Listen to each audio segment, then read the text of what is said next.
Meron tayong tinatawag na ah, Old Covenant saka New Covenant.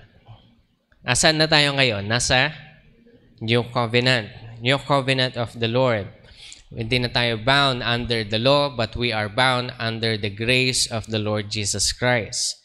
When we talk about the law of the Lord God, yung binigay niya ito kay Moses, yung Ten Commandments, every decrees and laws na kailangang i-follow, which is hindi natin kayang gawin mag-isa ito. Halintulad na lamang, kung tatanungin ko ang bawat isa dito, sino sa inyo ang nakapagsinungaling na? Di ba? Lahat tayo. Sino sa inyo ang nakakupit na? Di ba? Lahat tayo. Walang malinis dito. Lahat tayo napunta sa ganong mga moments dahil sa pangangailangan, dahil sa pag-iisip ng mali, dahil hindi natin alam ang katotohanan. Alam niyo ba, sa lumang tipan, lahat na nagkasala sa ganito, sa pangangalunya, sa pagnanakaw, sa kung ano pa mang abomination, no? Lahat ng mga ito ay may kaparusahan na tinatawag nating kamatayan. At hindi natin kayang gampanan na ang mga na tuwirin ang ating buhay sa pagsunod nito kung sa ating sariling kakayahan lang. Alam ng Diyos 'yon. Alam ng Diyos. Kaya niya nga pinadala si Jesucristo para maging servant. Nung unang dating ni Jesucristo, para maging servant, mamatay sa krus ng Kalbaryo para hugasan ang ating mga kasalanan. Nang ngayon, ang kailangan lang natin gawin ay paniwalaan siya na siya ang Diyos, tagapagligtas, naghugas sa ating mga kasalanan, at sa pamamagitan ni Jesucristo, tayo ngayon ay malinis na.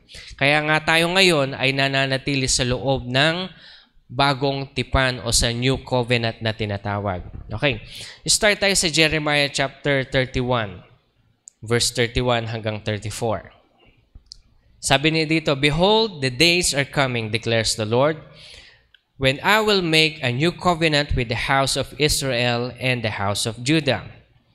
Not like the covenant which I have made to their fathers on the day that I took them by the hand and bring them out of Egypt." Yun yung sinasabi yung sa Old Covenant, yung Law of Moses. Ito ngayon, sabi niya, "My covenant which they broke, although I was their husband to them, declares the Lord." Because no person could actually go straight with the law and not commit a mistake, no? Parang isang example yung lumalapit kay Jesus. Jesus, sabi niya, "Ano pa ba yung kailangan kong gawin para mapunta ako sa langit?" "Gawin mo yung law of Moses, yung covenant mo kay Lord." Sabi niya, "Lahat yun ginawa ko na." Sabi niya, "Ano pa ba yung kailangan kong gawin sa buhay para makapasok sa kaharian ng Diyos?" Sabi ni Jesus sa kanya, "Ibenta mo lahat ng ari-arian mo, ibigay mo sa mahihirap, tapos sundan mo ako." Nalungkot yung taong ito kasi bata siya, businessman siya, madami siyang ari-arian. Ngayon, hindi niya kayang ibenta lahat. Pero tingnan niyo ito, no? Kung yung taong yun, binenta niya lahat at sinundan niya si Jesus, he could be one of the disciples. Just think about that, no? Pero mas pinili niya yung wealth kaysa si Lord. Okay, balik tayo dun sa verse. Verse 33, sabi niya, Jeremiah 31 verse 33 says, "For this covenant which I will make with the house of Israel after those days, declares the Lord, I will put my law within them and write it on their heart, and I will be their God, and they shall be my people. I will put my law within their hearts." Ito yung sabi ng Panginoon. That's why, nung pagpasok natin sa John 3:16, dito na natin ngayon tatanggapin ng buong puso ang Panginoon. When we accepted the Lord Jesus Christ as our Lord and Savior, then the Lord writes His law in our hearts. How? Through the conviction of the Holy Spirit.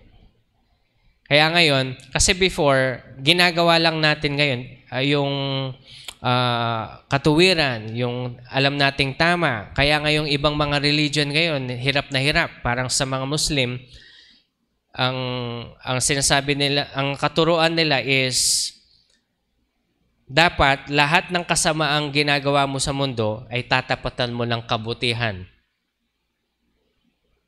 O imagine ninyo mabuti isipin nyo lahat ng kasamaan yung ginawa sa buhay ninyo. Personally, huwag nyo nang sabihin, no. Imagine ninyo lang, lahat ng kasamaan na alam mong mali na ginawa mo sa Diyos. Sa palagay mo, kaya mo bang tapatan ng kabutihan sa mga susunod na araw? Kaya mo ba? Sa sarili mong kakayanan, walang tulong ang banal na spirito. Hindi natin kaya. Because man, by nature, are sinful. We are sinful by nature. Nagsimula yan kay Adam and Eve noong sila ay sumuway sa Diyos, sa kautusan ng Diyos. Niisip kasi ng iba, bakit kasi nilagay ni Lord yung ang tawag mo dito, yung fruit of knowledge of good and evil sa gitna pa ng garden? Siyempre, matetempt yung tao. Dito kasi mapapractice yung tinatawag nating free will. Ang bawat isa sa atin may tinatawag na free will. Yung malayang pagpili. Malaya ho ba kayong pumili? Malaya kayong pumili na magsimba ngayon o matulog na lang sa bahay. Kasi Sunday naman, pwede naman tayo magpahinga. Kasi sa Lunes, magtatrabaho na naman. Pagod-pagod. Tulog na lang natin. Free will, di ba? But we decided to come in the church because we want to be transformed by the renewing of the mind because of the teachings that we will hear in the gospel. Yan. Ngayon, when we talk about the covenant, yung covenant na sinasabi ni Lord na law na ilalagay niya sa ating puso, lumabas ito sa John 3:16. Okay? So ngayon, pag pinag-usapan natin yung covenant, what is covenant? Ano ba yung ibig sabihin ng covenant? A relationship between two partners who make a binding promises with each other. Binding promises. Yung nagkasundo kayo na ito yung gagawin nyo para ito yung ipupursue nyo. Yung kung sa baga relationship ito. Yung covenant na tinatawag. So nagsimula yung covenant natin sa John 3:16. Because when we accepted the Lord Jesus Christ as our Lord and Savior, we declare that He died at the cross of Calvary and rose again after 3 days. And through His blood, our sins are washed away. Amen? Lahat ho ba born again na? O, tanggapin natin ulit si Lord, no? Pikit natin ating mga mata, sabihin natin sa Panginoon, Panginoon, patawarin mo po ako sa aking kasalanan. Ngayon po, sinusuko ko ang aking buhay. At sa araw na ito, tinatanggap kita bilang aking Diyos at tagapagligtas. Mamuhay ka sa aking puso. Sa pangalan ni Jesus. Lahat tayo magsasabi ng Amen. Sabi mo sa katabi mo, born again ka na. Okay, born again na tayo. Ganun lang kasimple yun, no? Ganun lang kasimple yun. Marahil sabihin na natin na, Pastor, tumanggap na ako before, pero nagkasala ako ulit. Pwede ba akong tumanggap ulit? Ngayon, sa pagtanggap mo ulit kay Jesucristo, okay yun. Tatanggap ka ulit. Pero this time, you follow the Lord. Gawin mo yung kalooban ng Panginoon para hindi tayo magbe-break na tinatawag nating covenant. Kasi once you break that covenant, you are going away from the presence of God. You decided to use your free will to go to the world than to stay with the Lord Jesus Christ. Walang gitna, ano ho? Kasi oras na umalis ka kay Jesus, sa mundo ka, for sure.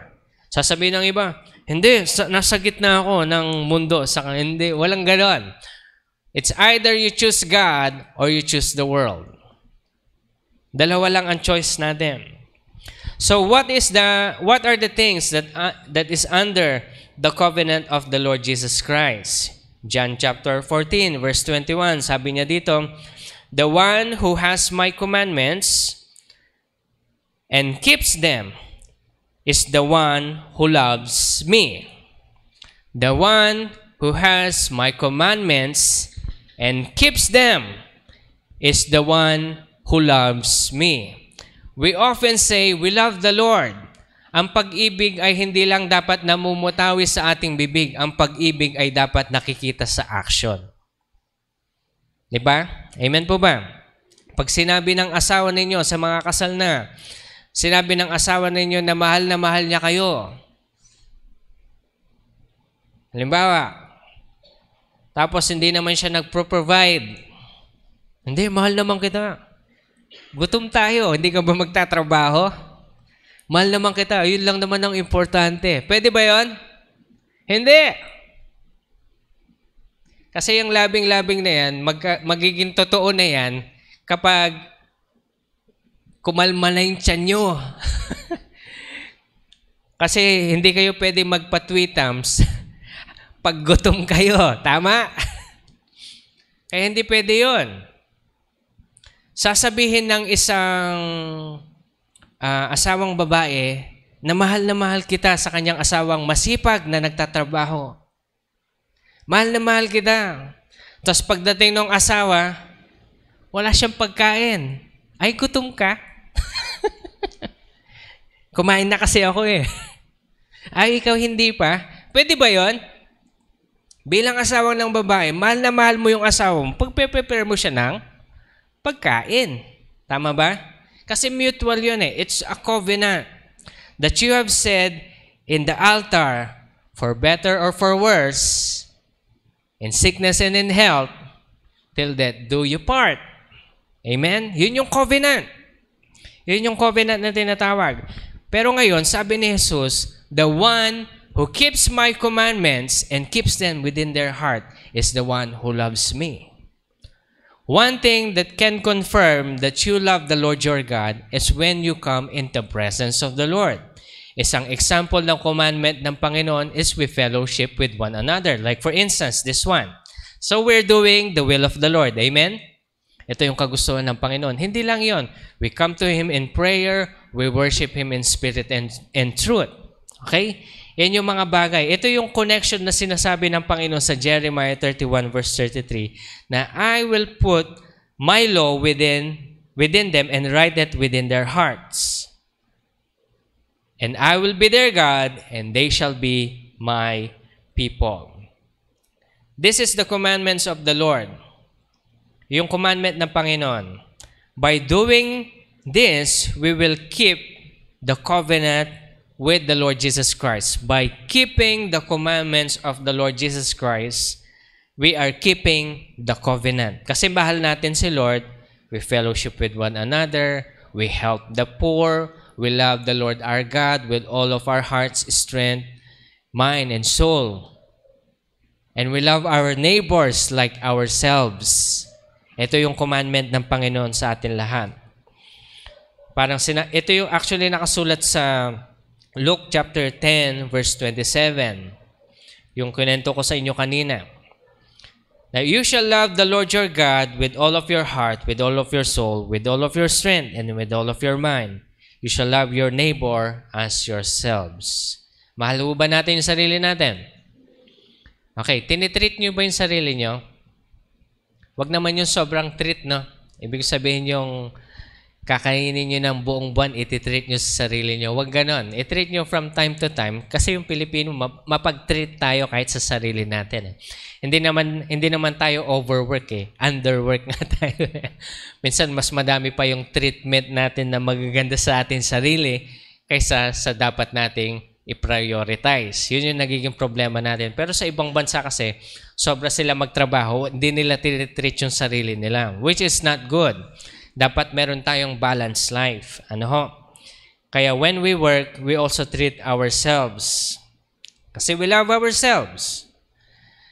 Pero, yung loving self na yan, we also should love our neighbors the same. We think of other people the same. Hindi tayo maglo-look down to anyone. Hindi dahil may natapos kang college degree, you're going to look down on anybody else or anyone else na makakasalubong mo. Yung iba nga, hindi lang marunong mag-English. Ay, hindi marunong mag-English. Ano yun? Huwag kayong ganon. Hindi po maganda yon. Hindi po magandang pag-uugali yan. Ang katotohanan nito ay, ang bawat isa po sa atin, dapat nating maintindihan na ang kalooban ng Diyos ay para sa atin ay tingnan natin ang bawat isa na pantay-pantay. Because we are all created in God's image. We are in His likeness. Kaya kahit na hindi sila nag-ayos, sabihin mo lang, sister, mag-ayos ka.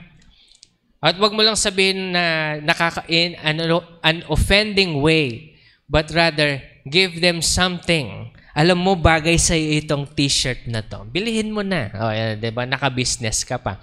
At the same time, gumanda din yung sister mo. Ngayon, kapag medyo well-off ka pa, ibigay mo na sa kanya as a sign. Because we could never say to the poor, God provides, tapos hindi mo siya bibigyan ng pagkain. Amen? Sasabihin mo, mabuti ang Diyos sa mga namamalimos. Mabuti ang Diyos, huwag kang mag-alala. Mabuti ang Diyos. Tapos aalis ka na. Hindi. Stay there. Give them something. Something to eat. And then they will believe.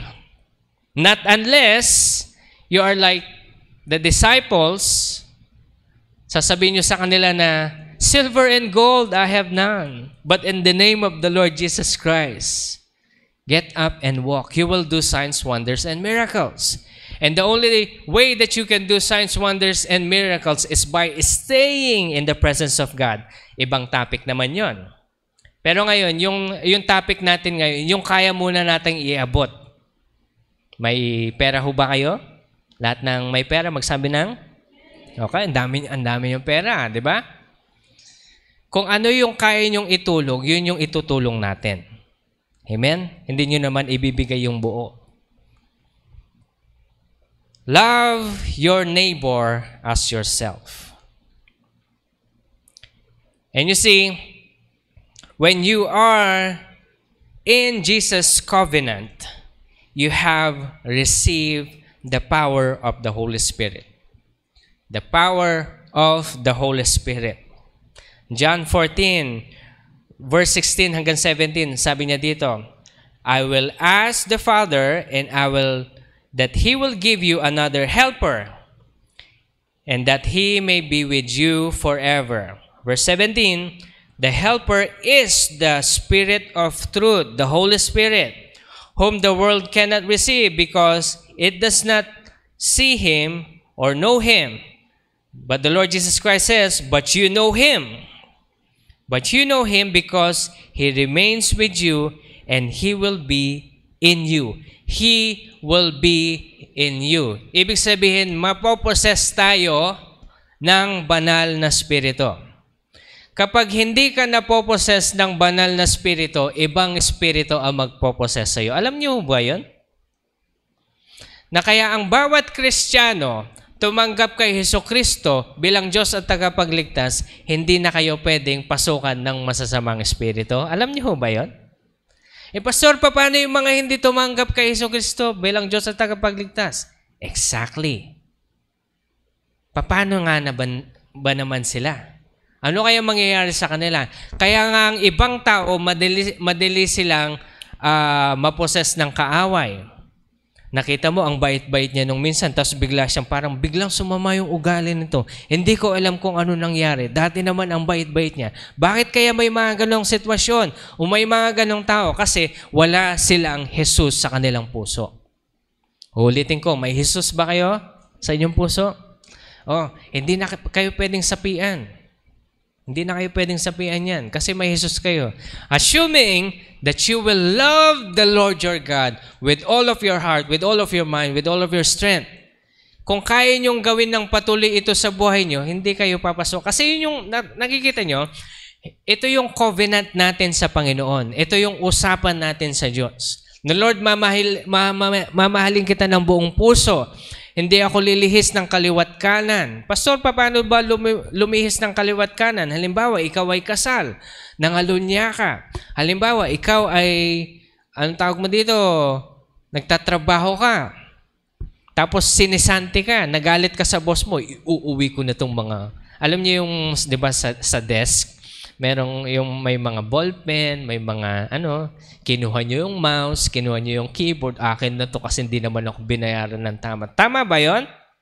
Let me ask you, that is called stealing. Mali pa rin yun.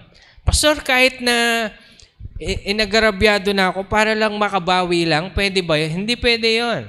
Mas maganda nang maagarabyado tayo kasi kapag nakita ng Diyos na agarabyado tayo, He is our vengeance. Ang Panginoon ang gagawa ng katuwiran nun at siya yung magbibigay ng justice. And He will bless you and He will curse those who, ang tawag mo dito, yung nag-contempt sa'yo o yung nag-isa sa'yo o yung nanggancho sa'yo. Hayaan mo ang Panginoon. Huwag ikaw. Amen po ba? Now, when we accepted the Lord Jesus Christ, He has given us the power of the Holy Spirit. Ngayon, yung banal na Espiritu ngayon nasa atin na. Amen?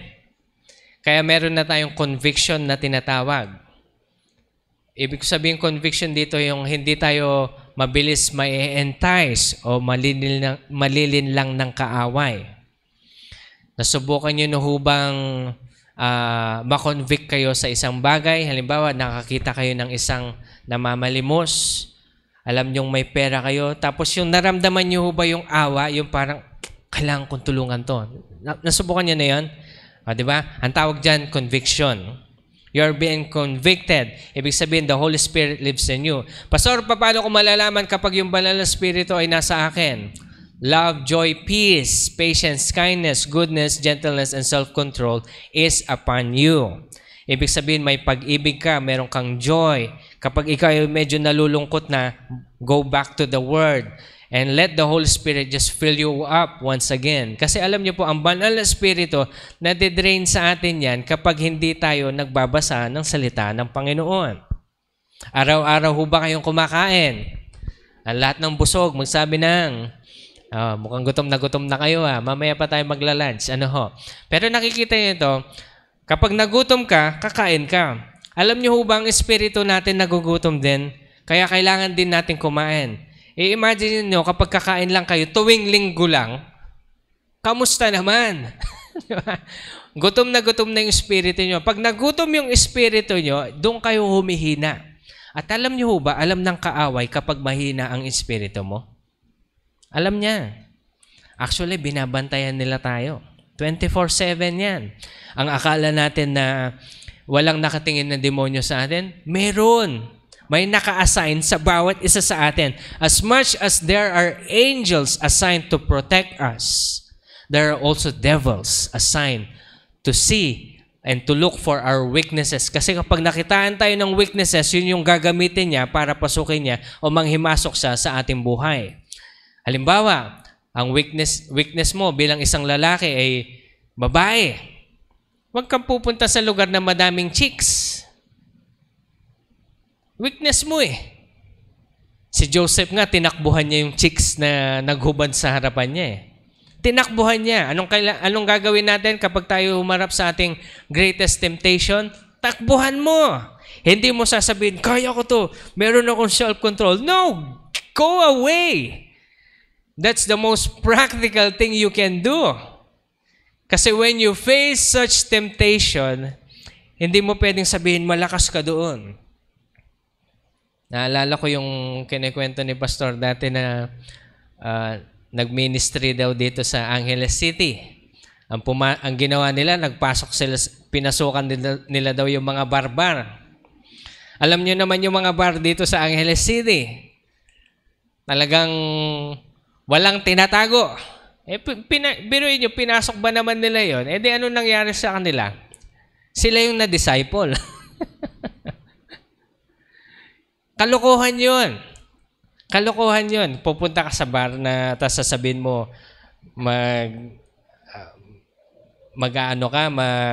i-convert mo sila. Sila yung na-convert. Weakness mo ba't ka pupunta doon? Do not do that. Okay? The power of the Holy Spirit is now residing in us. There should be a respect in that. Respect means yung kapag tayo ay na-convict as a respect to the Holy Spirit, we do it. Sinasabi ng Panginoon, kadalasan. Kaya nga, ito po, kung papansinin niyo sa ating buhay, lahat tayo ay dumadanas ng mga kapighatian, mga problema. Bakit kaya? This is to actually call us back into the presence of the Lord. Na alam niyang may problema tayo, alam ni Lord na may problema tayo, at ang makakatulong lang sa atin ay ang Diyos. Kaya tayo lalapit ngayon at mananalangin. Lahat na may problema, magsabi ng, diba? Lahat tayo may problema. Lumalapit ho ba tayo sa Diyos? Hindi lang tuwing Sunday, but every moment in time, Lord, help me, tulungan mo po ako. Dahil ang pinakaayaw na ayaw ng kaaway, ng kalaban, ng demonyo, ay yung nananalangin ka. Kapag nanalangin ka na, alam nyo bang umiiwas sila? Yan. And not only that, the Holy Spirit will teach us all things. That's why we will prosper as a person. The Holy Spirit will teach us all things about God. Tingnan nyo to, The Holy Spirit will teach us everything about God. And everything about God, isa sa mga bagay na yun is regarding our calling, yung panawagan natin. At kapag nireveal sa atin ng Panginoon yung panawagan natin, the Holy Spirit will teach us how to move into that calling. And that calling, yung panawagan na yun, ang magdadirect sa atin sa success. Alam niyo ho ba yun? Nagpe-pray tayo ng, Lord, i-bless mo ko, i-bless mo ko. Hindi naman malalaglag sa langit ang cash, boom. Hindi malalaglag ng ganon. But God will give you the gift to earn wealth. What is that gift? Hanggat di mo alam yung panawagan mo, hindi mo makikita yung gift na yon. Kaya nga dito sa pinag-uusapan natin, dapat alam mo kung saan ka tinawag ng Diyos. Amen. Ang bawat isa sa atin may kanya-kanyang panawagan. Pero ito, na-discuss na natin to for several Sundays. Kaya nga po, kailangan nyo lang malaman ang inyong panawagan at gawin ninyo yung panawagan ninyo ng buong puso. Tinawag kayo bilang apostle, tinawag kayo bilang evangelist, pastor, prophet, o teacher. Tinawag kayo bilang politician, bilang businessman. Tinawag kayo bilang servant. You do it wholeheartedly. And as you continue to pursue this, God will reveal to you how you should prosper in many ways. Not just financially, but in all aspect of life.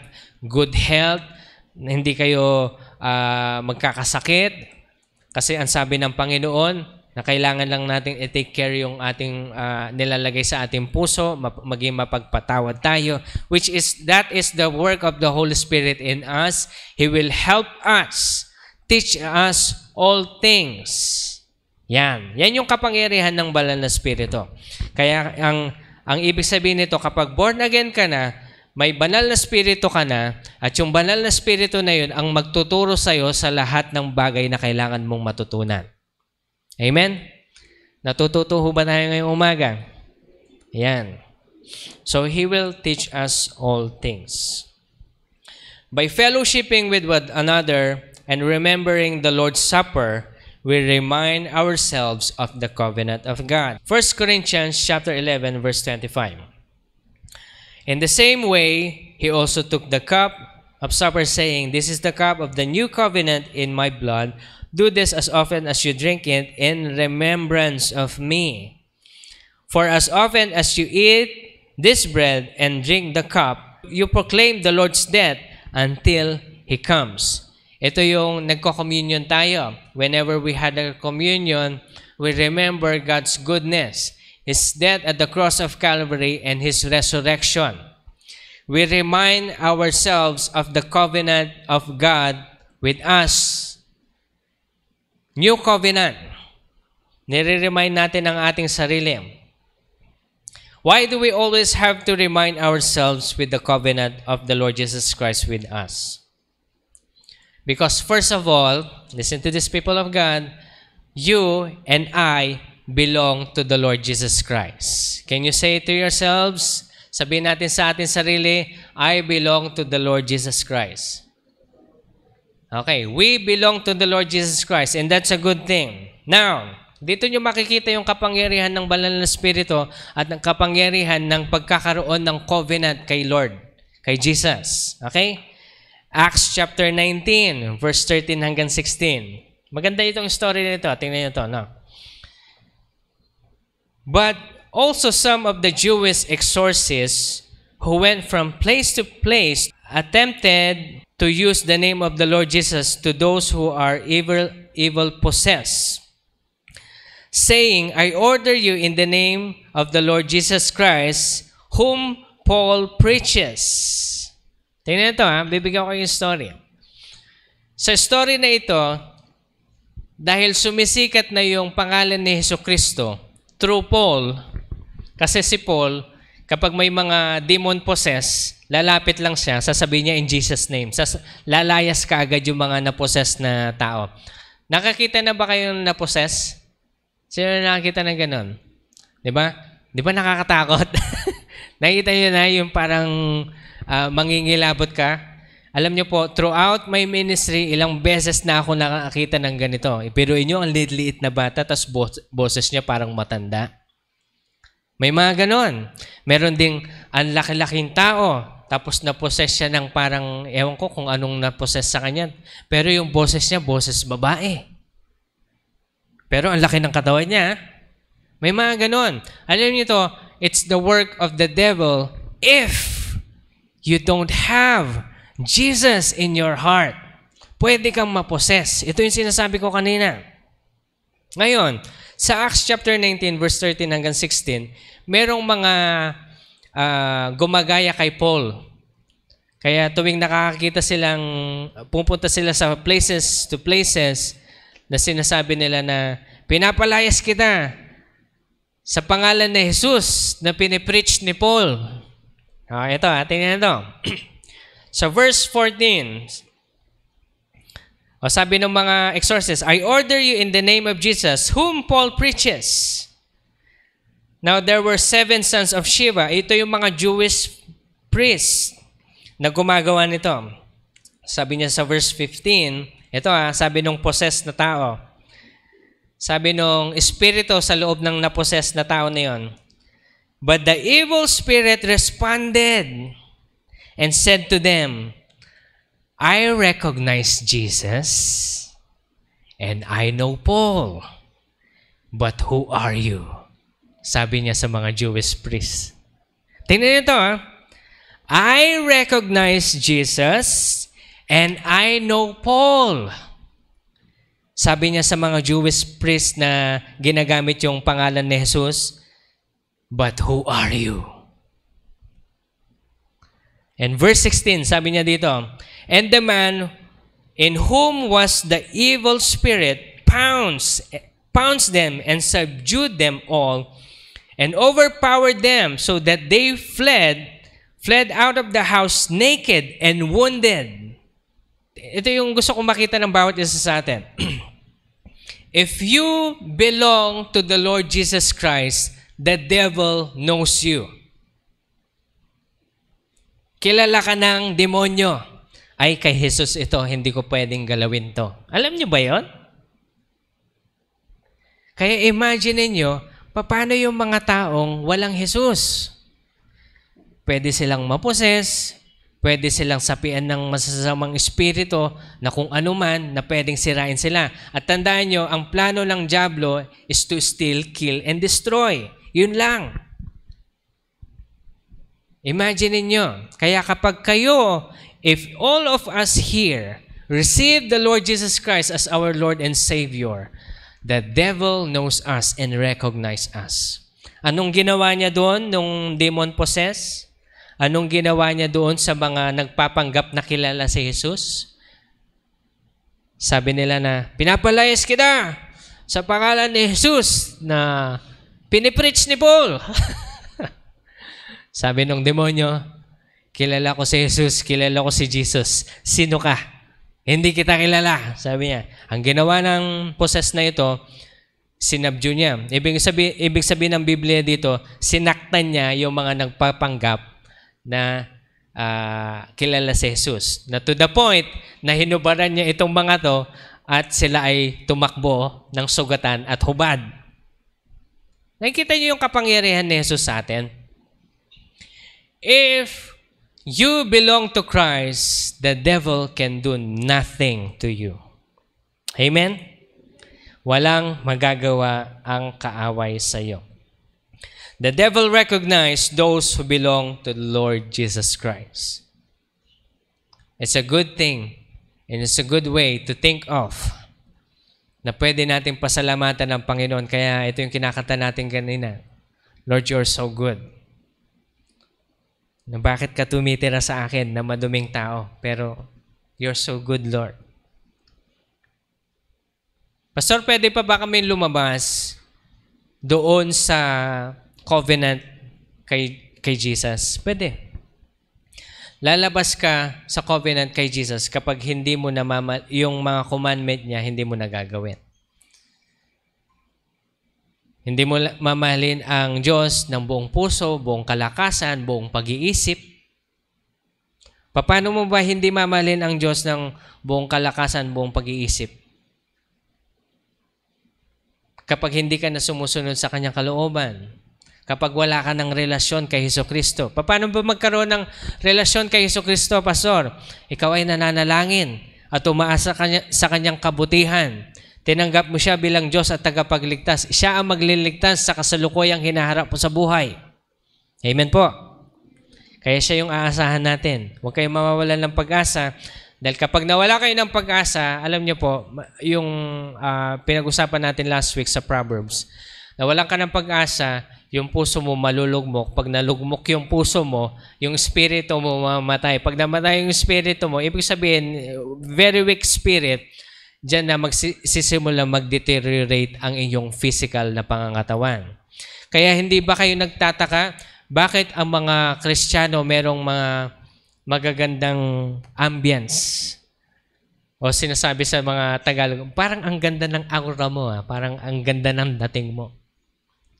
Kadalasan sinasabi yan sa atin, na kung saan ang bawat isa sa atin dito, bakit ang bata mo pa rin tingnan? Ilang taong ka na ba? Hindi nila maintindihan. It's because this is the grace of God in you. You keep the joy. You fill your hearts with joy. And with a heart full of joy, it replenishes your physical body. Amen? Kaya maging masayahin ka. Sabihin mo sa katabi mo, maging masayahin ka lang. Masayahin ka lang. Diba? Saya-saya natin. Yan. Now, look at this, people of God. This is the power of the Holy Spirit in us. The power of covenant and through the Holy Spirit within us. Alam niyo po, meron akong napakinggan na testimony. Isa siyang African. Dati siyang witch. Ngayon, apostle na. May apostolic call siya. Nagpupunta siya sa mga lugar-lugar, nagbibuild siya ng mga churches around Africa. Okay? Nigeria. Anyway, ito yung story niya. Dahil high priest siyang witch, nagkakaroon sila ng worldwide meeting ng mga witch sa Las Vegas na sa parang isang dissenting lugar. Binigyan siya ng assignment kasi sabi ng mga higher-ups na mga witch sa Las Vegas, merong isang lugar sa inyo na hindi namin mapasok, sabi niya. Sabi nung high priest na witch. Sabi niya dito sa Nigerian na ito, ang pangalan niya James Kawalia. Okay, you can search para mapakinggan niyo yung kanyang testimony. James Kawalia. Ngayon, sabi niya, o sige, titingnan ko kung ano nangyayari doon. Ngayon, nung tiningnan niya na kung anong nangyayari, merong isang beam of very large light coming out from that place. At itong mga witch na to, hindi nila makita kung ano yung nangyayari sa loob. Okay, just so you know, ang ginagawa ng mga witch, lumalabas sila sa kanilang katawan, espiritu, at pupuntahan yung isang lugar. At through that, magpuput sila ng curse into different places. Curse in what way, Pastor? To steal, kill, and destroy. Ano yung pinuput nilang curse sa mga lugar? Halimbawa, bigyan ko yung isang example. Halimbawa, sa AMSIC, ano yung kasalukuyang problema ng AMSIC? Poverty. Other than poverty is prostitution, drugs. Alam niyo ho bang may mga witches na naka-assign dito to put curses upon this place? And if you and me will not pray, this place will become what? Desolated, destroyed. Pero at least, kaya natutuwa ako, sa lugar natin, madaming church. May church dito, may church sa baba, at punta ka lang dito ng konti, may church doon. That's a good thing. And actually, happy ako doon. Hindi kami competition, but we're trying to build the kingdom of God, and that's a good thing. Pero alam niyo bang may mga naka-assign ng mga witches para i-destroy ang mga certain lugar? Pero itong kinukwento ko sa inyo kanina, sabi ng mga higher-ups sa Las Vegas, na merong part sa lugar mo, yung witch na Nigerian, na hindi namin mapasok. Bakit hindi namin mapasok? Tingnan mo nga kung anong meron dito. Ayun pala, merong isang group of intercessors, isang pastor with several praying women. Mga mapanalanginin na mga kababaihan. Intercessors yung mga call nila. Kung sa bagay yung church natin, we are called to be a prophetic church, to prophesy, and to declare the word of God. Yung church naman dun sa Nigeria, yung hindi mapasok ng mga witch, ang calling nila is intercessor church. Okay? Ito. Kasi yung intercessors na church na ito yung ginagawa nila. They are committed to pray for 80 days straight. 80 days straight. Kung sa bagay yung church nila, for 80 days nakabukas, may papasok na magpe-pray, grupo sila, tapos siyempre, mapapagod din yung mga nagpe-pray, no? Lalabas sila, tapos may papalit sa kanila, may nakatoka. Kung sa baga, umiikot sila sa prayer. Pero within this period of 80 days, they have made a covenant with Jesus Christ that they will pray 80 days straight for a certain things na mangyayari sa kanilang lugar. At sabi ng mga witches sa Las Vegas, yung mga higher-ups, hindi namin mapasok to. Ano bang problema dito? Sabi ng ganyan. Tapos nakita nila, meron palang isang church na nagpipray na they have made a covenant to themselves that we will pray. At alam nyo, yung mga espiritu ng mga witches, ng mga demons, hindi nila makita kung ano yung nangyayari sa loob. Kaya alam nyo ho ba, habang tayo ay nagpupuri sa Panginoon, nakikinig ng salita ng Diyos sa loob ng simbahan, hindi tayo nakikita ng kaaway. Amen? Di ba maganda yun? Kaya imagine niyo, kapag sa loob lang ng bahay niyo, mapanalanginin kayo. Makikita ba ng kaaway kung ano yung nangyayari sa loob ng bahay niyo? Hindi. Pero kapag nasa loob ng bahay ninyo, wala kayong ibang ginawa kundi mag-TikTok, manood ng mga hindi magagandang bagay, hindi kayo nananalangin, at hindi rin tayo nagpupuri sa Diyos, nagpapasalamat sa lahat ng bagay. Imagine niyo, kitang-kita kayo sa loob ng mga demonyo. Kaya kung papansinin niyo pong mabuti, madaming nasisirang mga pamilya. Bakit sa panahon ngayon, 2023, ang daming broken family? Sa mga estudyante namin pa lang, puro nanay lang. Minsan, may mga tatay lang. Walang buong pamilya. Iilan lang yung buong pamilya. Ibig sabihin buong pamilya, yung may nanay, may tatay, may mga anak. Kadalasan ay na-experience namin single mother. Kung hindi single mother, may boyfriend o may girlfriend. Alam niyo yun, walang buong pamilya. Kaya hindi namin alam paano natin tuturuan yung mga bata. Bakit siya may daddy, ako walang daddy? How will you tell that kid?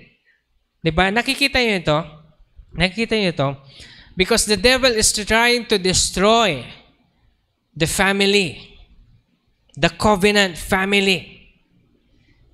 That's why, ito ngayon, ang kailangan natin maintindihan po, ang bawat isa po sa atin dito, yung importance ng covenant with the Lord Jesus Christ. That kind of covenant hindi dapat mabibreak. Balik tayo dun sa kwento. Ngayon itong Nigerian witch na to, sabi nung higher ups, ipopromote ka namin kung masisira mo itong beam of light na hindi namin mapuntahan kung nasan yung church. Ito tingnan ito mabuti, no? Ngayon, sabi nung higher ups doon sa witch, ito, meron kaming information about them. At binigyan daw siya ng ganyan kakapal na book. Ganyang kakapal na book, alam nyo ba kung ano nakasulat doon sa book na yon? Yung historical background ng pastor at ng mga taong nakapaligid sa kanya. Tingnan nyo, alam nila. Anong ibig sabihin historical background? Yung weakness ng lolo nila, ng tatay niya, o yung mga ancestor niya, tinignan nila doon at naghahanap sila ng butas kung saan nila pwedeng pasukin. At nakita nila doon sa isang member, o itong member na to, may kahinaan sa babae kasi yung lolo niya, mapangalon niya. Yung tatay niya, ganun din. Pero siya na born again. Pwede natin siyang gawan ng butas, sabi niya. Sabi nung witch na ito, sige, ang gagawin natin, magpapadala tayo ng mga magagandang babae sa church nila. Tingnan niyo ito, They are planning to destroy the church. So ngayon, itong witch na ito, nagdala siya ng mga pinakamagaganda niyang mga witch clan. Dinala niya sa church. Dahil mapag-pray itong church na to, silang lahat na born again. Nakikita niyo yun? Yung kapangyarihan ng covenant. Because this church, intercessor church, they had a covenant with the Lord Jesus Christ that they will pray constantly, 24/7. Hindi sila tumitigil manalangin. Na kaya kahit na witch pa ang pumasok sa loob ng simbahan nila, naboborn again. Itong Nigerian witch na to, sabi niya, kasi nagtaka siya Yung, anong tawag mo dito, nung pumasok daw siya sa simbahan, meron itong isang 19 years old na babae. 24 siya 19 years old na babae. Na kung saan, wala daw siya ibang makita dun sa babaeng yun, kundi nagliliwanag lang siya. Nagliliwanag from the eyes to the whole body. It's just like brimming with light that I cannot explain. Kaya ako na-convert, sabi niya, into Christianity. Ngayon, pastor na siya, apostle na nagpe-preach sa several places sa Nigeria rather. Nakikita niyo yung power of the Holy Spirit, power of covenant with the Lord Jesus Christ. Look at this, people of God. This is why the devil is trying to destroy the common covenant that we have in life. What are the common covenants? Sino po yung mga kasal dito? Magtaas ng kamay, kasal. Ayan. Tingnan ito, mga kasal, di ba? Makinig kayo mabuti, no? Sinusubukan sirain ng demonyo ang pananaw sa covenant of marriage in this generation. Lalo na yung mga feminists. Yung mga independent feminists na sinasabi nila, I don't need a man. Alam niyo yun? Yung mga bagay na ganito. Tingnan natin, no? Ano yung sabi sa marriage? For better, for worse, for richer, for poorer, in sickness and in health, to love and cherish till death do us part. Pero ngayon, ano nangyayari ngayon? Nagsama lang, nagkaanak na, wag na tayo magpakasal. May 10 na rin tayong anak, okay lang. Mali! Alam niyo kung bakit? You don't have that covenant. And that covenant in the altar, declaring that you will love each other in front of the Lord God. Kapag kayo ay nag-aiduhan sa harap ng altar, there is a protection. Covering. Na that even the witches of the whole world will come to you, hindi nila makikita kung ano yung nangyayari sa family mo. Pastor, anong gagawin ko? Hindi pa kami kasal. Punta kayo sa munisipyo. Kahit mag-west lang kayo, magpakasal kayo doon. Pastor, meron na kaming 20 anak. Okay lang ba yun? Okay lang. At least you do it right. Pastor, okay lang ba? Magsasama na kayo. Hindi naman kami mag-iwanan. No. Wala kayong protection. Wala kayong protection and because you don't have the covenant na tinatawag nating humarap kayo sa altar ni Lord. There is a significance. Kaya nga yung pinsan ko, pinilit naming magpakasal kayo. Kailangan nyo magpakasal kasi kawawa yung mga bata. Let me tell you what will happen kapag hindi kayo nagkaroon ng covenant na ganon kay Lord. Mag-asawa kayo, may 10 na kayong anak, sabihin na natin maliliit pa, no? Tapos, hindi kayo humarap sa altar para mag-aiduhan. Ang mangyayari niyan, kawawa yung mga bata. In what way, Pastor? Mapapariwala sila, magkakasakit sila, iba sa kanila ma-addict. Ano yung mga ganong bagay? O mapupunta sa pagnanakaw, etc., etc. Yun ang mangyayari. Kaya nga ito yung heart namin Heart namin as a family is to build a school so that we could teach also the kids to learn new things. Kaya nga nung mga nakarang araw, nung nagkakasal pa si Pastor Jan, nagkaroon tayo ng mass wedding dito. It's because the importance of covenant is very crucial to each one. Importante yon. Hindi man nakikita ng ating mata, physical na mata, pero there's something happening in the spirit. Amen? Marriage is important. A covenant is very important. Pero anong ginagawa ng kaaway ngayon? Sinisira niya yung pananaw ng covenant. Ginagamit niya pa yung mga sikat na artista para sabihin na, sino ba yun? Merong sikat yun sa Amerika. Sabi niya ganyan, una akong kinasal nung 18, tapos na-divorce nung 20. Kinasal ako ulit nung 22, na-divorce nung 25. Ngayon, 30, kinasal ako ulit. Sabi niya ganyan. Sabi niya sa kanyang channel, huwag kayong matakot mga kababaihan. Sabi niya, kayong matakot na iwanan itong mga lalaking ito kasi you are better. You deserve better. Alam niyo, that is a lie from the pit of hell. Because you are trying to destroy the next generation. Alam niyo kung gaano kadami yung followers niya? Ang dami. Ang dami nakikinig sa kanya. Paano yun? All of these people who are listening to this kind of teaching will be destroyed.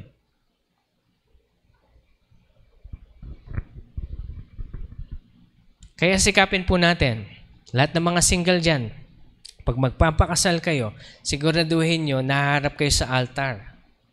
Mag-aayduhan kayo, tapos yung promise nyo, hindi nyo i-break yan. Till death do you part talaga. Nakita ko yan kay lola ko, kay mami. Yung lolo ko kasi ma-chicks, sundalo. May chicks sa lugar na ganito, sa lugar na ganyan. Buti sana kung chicks lang yung normal na chicks lang. Hindi yung lahat ng chicks niya may anak. Oo, grabe. Pero nung naghiwalay sila nung lola ko, bumibisita pa rin si daddy sa bahay nila mama nun. Si mama nun, hindi niya talaga pinapansin si daddy kasi heartbroken siya. Saka sila uncle, yung mga kapatid ni mama. Pero si mami, paghahanda niya ng pagkain, tatanungin niya kung, kumain ka na ba? Tapos, kapag walang pera, may pera ako dito para may panggastos. Tingnan niyo yun. O kapag kayo, iwanan kayo ng asawa niyo, madaming chicks o madaming boyfriend, kaya niyo bang gawin yung ginagawa ng lola ko? Alam niyo, ang iniisip kasi natin, nagpakamartir si Mami. No, I want you to realize this because Mami understands the love of Jesus. If you fully understand the love of Jesus, you will love others back in spite of. It's easier said than done. That's why we are here on earth to learn it. Para matutunan ito. Kasi ang pag-ibig ng Diyos hindi ganun mabilis malaman o matutunan. Pwede natin sabihin sa ating esposa o esposo na mahal kita. Pero hanggat hindi mo naintindihan ang pag-ibig ng Diyos sa pamamagitan ni Jesucristo, hindi mo kayang ibigin ang inyong sarili at inyong kapitbahay, lalo lang ang inyong esposa. Amen? That is why we continue to seek the love of the Lord Jesus Christ as we learn here in the church. This is how we do it. We seek the Lord earnestly. The Lord says in His Word, those who seek me earnestly will find me. If you continue to seek the Lord's love through Jesus Christ, when we read the Gospels, the New Testament and the Old, we seek the love of the Lord at makikita natin dito kung paano talaga umibig. At habang umiibig tayo, magkamali man yung esposa mo, esposo mo, magkamali man yung anak mo, o yung mga kaibigan mo, kapitbahay mo, kaya mo silang patawarin ng walang patumpik-tumpik. Diba? Ganun po yun. So we must understand, the closer you get to Jesus, the more you understand His love. And the more you understand His love, the more you will give love to everyone else. To your husband, to your wife, to your children, relatives, friends, or anyone else. That's why you will look at other people differently. Pantay-pantay. Hindi dahil mas mataas yung pinag-aralan mo, you will look down into them. But if you know the love of the Lord Jesus Christ, you will look them as equal. And you will love them the same. Kaya dun pumapasok yung respeto. Hindi tayong hindi tayo mapag-judge. We do not look down on other people. Nakikita niyo yung covenant? Importance of covenant. Your covenant with the Lord Jesus Christ started when you prayed, Lord, I accepted you as my Lord and Savior.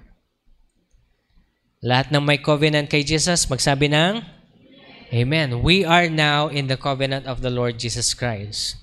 Now, in order for us to keep this covenant, we love our Lord our God with all of our hearts, with all of our strength, our mind.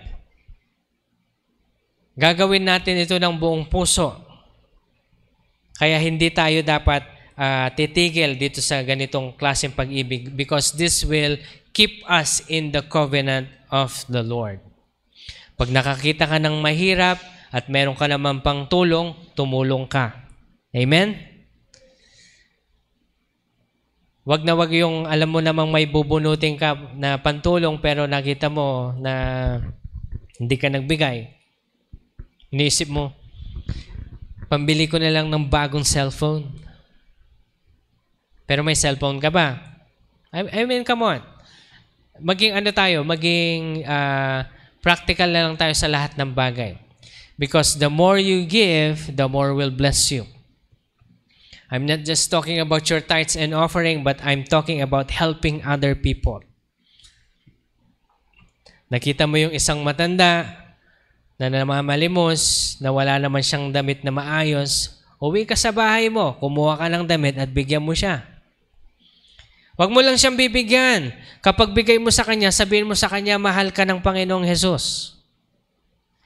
Kapag napaluha siya o kaya yung parang naiiyak na, ipag-pray mo siya. Pwede ba kitang ipag-pray?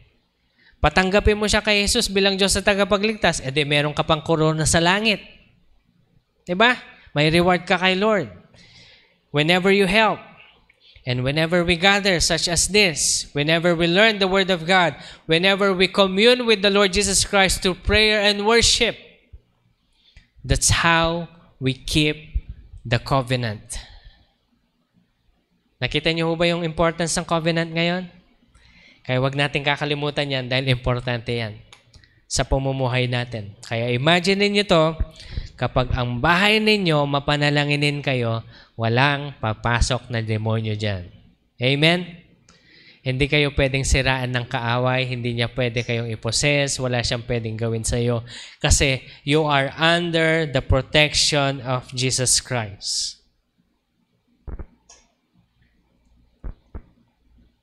Noong nagsisimula po akong mag-ministry nung teenager pa lang ako, kadalasan po kasi madaming kami pinagpipray ng mga poses.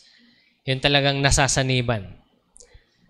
Sasabihin ko po sa inyo, ngayon, wala na.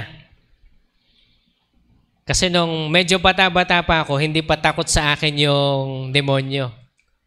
Pero alam niyo po ngayon, nakwento ko na to before sa inyo, pero sa mga hindi pa nakarinig, naalala ko, si Pastor Bong, nung nasa Maynila kami, tumawag siya sa amin, Mac, pwede ka bang pumunta dito? Bakit, Pastor? Sabi niya, meron kasing naposes kaming isang member, pwede bang ipag-pray mo siya? O sige, Pastor, mamaya pag-uwi namin galing Maynila, diretso ako dyan, sabi ko. Okay. Nasa kaligitnaan pa lang kami ng highway. Tumawag na si Pastor Bong, sabi niya, Mac, wag na, sabi niya. Bakit, Pastor? Tapos na, sabi niya. Ewan ko, biglang nawala eh. Nasa isip ko pa lang na pupunta ako. Lumalayas na yung demonyo. I am not raising myself up, but I am raising up the Lord Jesus Christ, whom I have covenant with, because it is His power that drives the devil away.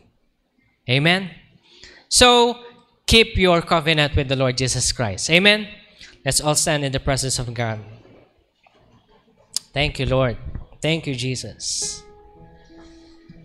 Hindi ho ba napakasaya na we belong to the Lord?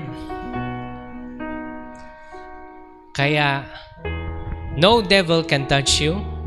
No sickness can overwhelm you. No weapon forms against you shall prosper. But there will be weapons that will be formed. Ibig sabihin, susubukan pa rin kayo ng kaaway. Pero sabi ni Lord, hindi ito magpa-prosper. Hindi ito mamamayagpag dahil kasama mo ako, sabi ni Jesus.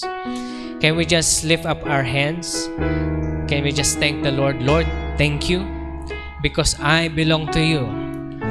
Because you know me. Because my name is written in the book of life. And the devil also knows me. And I thank you, Jesus, because I belong to you. Father, Lord, I pray for your people na may you bless each one of them, O Lord God, that they may fully understand your covenant with them, O Lord God. Teach them, Lord, your glory. Teach them your power. Holy Spirit, teach them all the truth, Lord, that they may prosper in every way, Lord God. So, Lord, I pray for blessing over your people in the mighty name of Jesus. Amen and amen. God bless you all po. Magandang umaga po sa bawat isa.